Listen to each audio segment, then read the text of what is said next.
Le président américain Donald Trump a annoncé qu'il allait couper toutes les aides données à l'Afrique du Sud parce qu'il accuse le pays d'arracher les terres et de maltraiter un certain type de personnes. Je vous explique.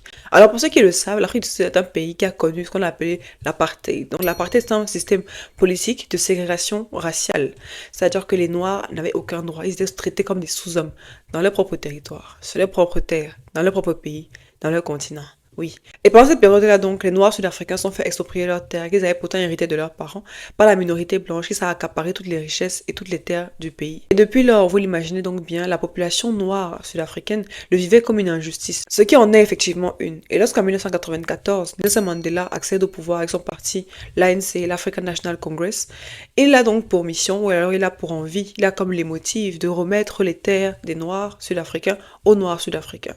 Malheureusement, 30 ans plus tard, ça n'a jamais été fait. Aucune loi concrète n'avait été votée jusqu'ici afin de justement remédier à cette impunité. Mais seulement le 23 janvier dernier, le président en place, Cyril Ramaphosa, qui lui aussi appartient à l'ANC de Nelson Mandela, a finalement, 30 ans après l'apartheid, signé un texte de loi, justement, qui autorise l'État sud-africain à aller reprendre certaines terres qui sont inexploitées et abandonnées tout simplement, qui appartiennent donc de fait à la minorité blanche, afin de pouvoir y construire des écoles, des logements sociaux, etc. C'est ce que certains appelaient la loi d'expropriation et qui a créé un grand débat au sein déjà du pays. Parce qu'effectivement, dans le pays, tout le monde n'est pas forcément d'accord avec cette idée, mais la loi a été votée, la loi a été mise dans la Constitution et elle est encadrée par des règles. En effet, le gouvernement ne peut pas aller arracher une terre comme ça de plein gré. Il faudrait que d'abord, il constate que la terre n'est pas utilisée, elle est abandonnée, et ensuite, elle essaie de négocier avec le propriétaire en question. Et s'il n'arrive pas à un accord, le gouvernement peut effectivement se saisir de la terre en question afin d'y construire des matériaux de biens publics, comme des écoles, encore une fois, ou des logements sociaux. Il ne faut donc pas avoir un bac plus 15 pour comprendre que c'est simplement du bon sens, vouloir reprendre ce qui avait été pris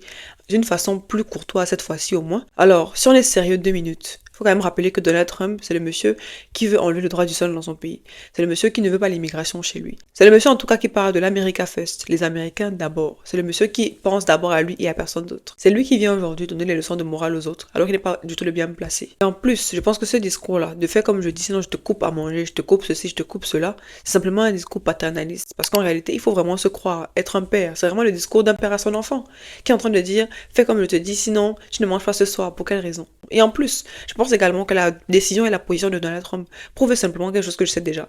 C'est que nos vies n'ont pas la même valeur. Parce que l'apartheid en Afrique du Sud a duré 50 ans.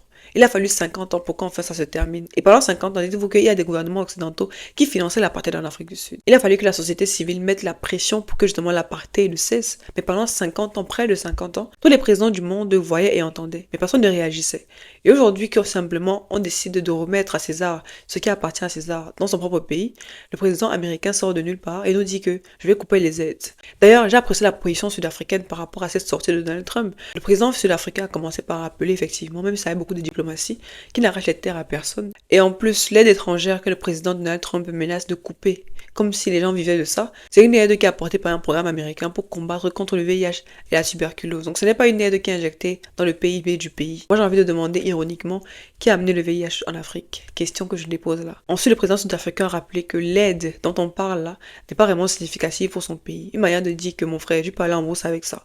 Si demain je décide d'arrêter, ce sera dommage, mais c'est ton problème en fait. Et le ministre des Mines sud-africain, quant à lui, n'a pas été si docile, si diplomatique. Au contraire, il a dit que si les États-Unis veulent enlever leur aide, qu'ils enlèvent, mais nous aussi on enlèvera nos minerais. Il faut devenir le genre de pays où qu'on ait l'aide ou qu'on n'ait pas d'aide, ça change pas nos vies radicalement. Et en plus, il faut choquer l'adversaire. La question qui serait aussi importante de se poser, c'est pourquoi est-ce que Donald Trump tout d'un coup s'intéresse à l'Afrique, et particulièrement à l'Afrique du Sud. Parce qu'en réalité, on a vu dans le premier mandat ici, Donald Trump c'est le dernier président qui s'intéresse à ce qui se passe chez ces pays de comme lui l'avait dit. Mais dans ce problème sud-africain, il y a une particularité, c'est que Donald Trump aujourd'hui a comme bras droit ou bien comme nouvel ami Elon Musk. Elon Musk est donc né en Afrique du Sud, qui a grandi là-bas et qui a donc grandi dans une situation d'apartheid. Donc il connaît ce que c'est que d'être un suprémaciste blanc. Il a grandi dedans. Et lui aussi d'ailleurs a commenté la situation en disant que le gouvernement sud-africain met en place un système raciste. Pour lui, blanc, qui a grandi en Afrique du Sud en plein apartheid, il a osé dire que ça c'est un système raciste qu'on met en place contre les blancs. C'est vraiment l'hôpital qui s'occupe de la charité. Et en plus, il faut savoir que Donald Trump a toujours voulu installer Starlink en Afrique du Sud. Mais la loi sud-africaine exige que les entreprises de télécommunications qui exercent dans le pays soient détenues minimum à 32% par une personne issue des communautés qui ont été marginalisées pendant l'apartheid. Donc c'est logiquement que Starlink ne peut donc pas opérer en Afrique du Sud. Avec toutes ces infos, tu comprends aisément pourquoi est-ce que Donald Trump s'intéresse soudainement à l'Afrique, au pays d'en bas. Ce qui est sûr, en commentaire, vous me dites ce que vous en pensez. Que vous avez déjà ici, on est ensemble ou bien